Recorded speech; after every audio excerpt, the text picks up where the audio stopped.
class has chosen to invite Mr. Bryan Mangiavellano to be their guest speaker. Thank you.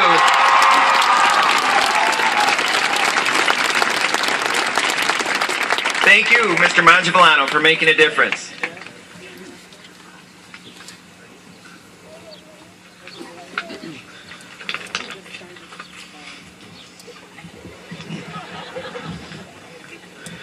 Graduates, it's my pleasure to address you tonight.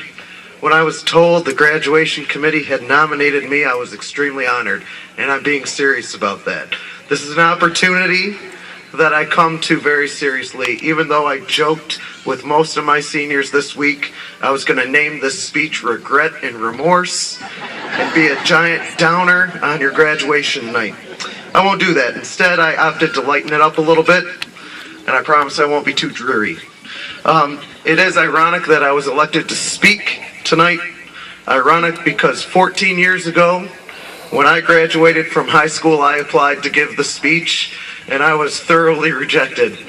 So I'm not sure the graduation committee knew that when they nominated me, but I appreciate you giving me a chance to fulfill a dream from 14 years ago. Thank you.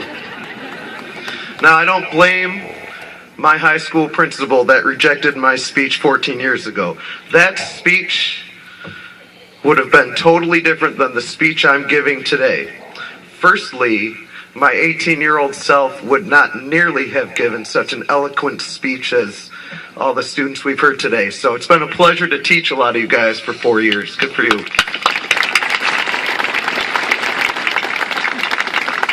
Secondly, and most importantly, my 18-year-old self was a punk kid. He was arrogant and full of pride and self-righteousness, and no offense to you, my 18-year-old self was a lot like most graduates. Ooh. I'm sure his speech would have included a line that said something like, "I don't know what the school will do without us. It's going to fall apart." So my 18-year-old self never knew what was coming, and how could he? There's no way for a graduation speaker to simply tell you what to expect once you leave your home here at Northwest. Everyone's life is different, and you're all heading in different directions after today, but you all have one thing in common. Your life will not be easy. So I'm going to take this chance, now that I have one, to talk to you as you leave Northwest and head into the real world. To tell you what many of you already know. Life is hard. I don't want this speech to be full of cliches, and life is hard is kind of like the biggest one. You hear it a lot in commencement speeches, but it's a topic I feel I can speak to.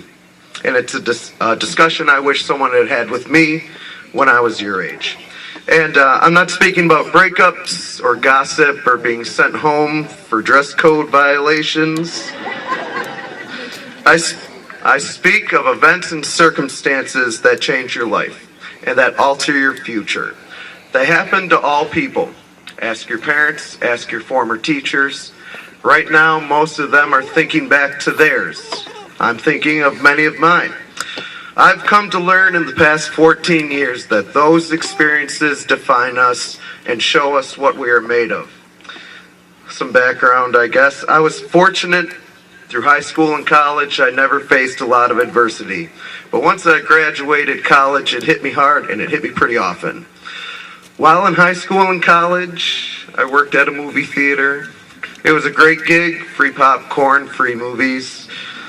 I would do odd jobs. Mostly, though, I'd work as an usher. I'd tear tickets, and then I'd clean up the theater after a showing. That's going to be pretty important later. I was like many of you, and high school was easy. And college was easy. Classes that others struggled with, I passed with ease, and I shook my head as I graduated a year early from college. It was easy. Now, I graduated with my degree in music ed in 2004, and as I wrapped up at MSU, I was shocked that I didn't have a job already. And I said to myself, you know, that'll last a couple of days. And it didn't. I sent out 30 applications for band directing jobs. I figured I'd work at the movie theater till I got a real job. I was angry that I didn't get many calls. I did about 7 interviews and was even more angry that after they met me, they didn't want to hire me. I was especially upset that I got a speeding ticket after an interview in the middle of nowhere. I didn't get the job, but it cost me $150. Then came the all-boys school. I don't think it's appropriate to name the school, so I'll simply call it the all-boys private school. They had a marching band of 14 members. 14 boys, actually. Now, for this job, I would teach band, choir, drama, study skills, and music appreciation, and it may seem funny to you, but at that point in my life, after having interviewed and not gotten the job, I wanted that job so bad. I went through 3 interviews at that school, driving back and forth from Detroit. I was working at the movie theater on Friday when I got the call from the principal. I stepped outside and I answered, and the all-boys school was offering the job to another candidate, one of my friends from MSU. You laugh. I hung up with tears in my eyes, okay, because that was it. I had no more interviews. It was midsummer. I wasn't going to get a job. All the band jobs had been taken by midsummer. Of course, well, as I'm sure most of you know what you're doing a few months from now. Try and imagine if you had no idea what your future was going to be. It was terrifying. And again, a graduation speaker can't make you feel that way, but just imagine it, that you have no idea that's what you're going to do. Of course, at that moment after I hung up, my manager came up to me and said, "Hey, Bryan, a kid threw up in Shrek 2. Would you clean it up?" That night and the rest of the weekend, as I picked up other people's trash from floors, it was the most awful weekend of my life. No prospects, no hope. Everything had been going as planned, and how had I got kicked to the ground so quickly? The Monday following that awful weekend at the theater was a turning point in my life, and I didn't realize it at the time until I looked back at it a few months later. I had 2 options, of course. I could have done what I felt like doing, sleep, enjoy my college apartment for 2 more weeks before my lease was up and I had to move in with my parents again. Okay. I'm not sure what made me get up that morning, but I got up and I started making calls. I'd heard about Northwest, the Mounties. Northwest had already done a bunch of interviews. They didn't like any of their candidates, so they were opening it up again. I called the principal on Monday, emailed him my resume, and it was a good thing because they were doing the interviews Tuesday morning. I was offered the job 3 days later, and in less than a week, I went from being enraged at not teaching a 14-person all-boys marching band to leading one of the best bands in the state. Had to throw that in, sorry. Now heads up, I was a different person after that weekend at the movie theater. I was a bit less arrogant, and I was more compassionate. Most of my students are probably like, "You're not compassionate." I'm more compassionate than I was before that weekend. Now students, that Monday was the fork in the road. Now, no matter what your path, you will have to live through your own Monday. A day where the easy thing to do is stay in bed and whine and complain. Maybe your Monday is many years from now. Maybe your Monday is Monday. In either case, this day is the real test of how much you've learned in high school. The problem is you won't even know it at the time. You'll look back like I did and either say, "Whoa, that was a pretty big decision I made there to do something on that day." Or you'll say, "Whoa, I regret that I chose to let life beat me down that day." I'll tell you that it's easier to stay in bed when it seems like your dreams and hopes can't possibly happen. But if I had stayed in bed that day, I would have been too late to get an interview here at Northwest. I probably wouldn't have gotten a job that year. I may have ended up back at that all-boys school because the guy they hired quit mid-year. You're graduating from a school that has prepared you well, and any goal you desire is available to you. All the adults in the audience are a bit envious. Your whole future is ahead of you, all your dreams. You have the ability to make them happen.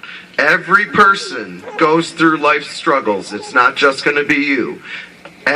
But not every person can bounce back from them.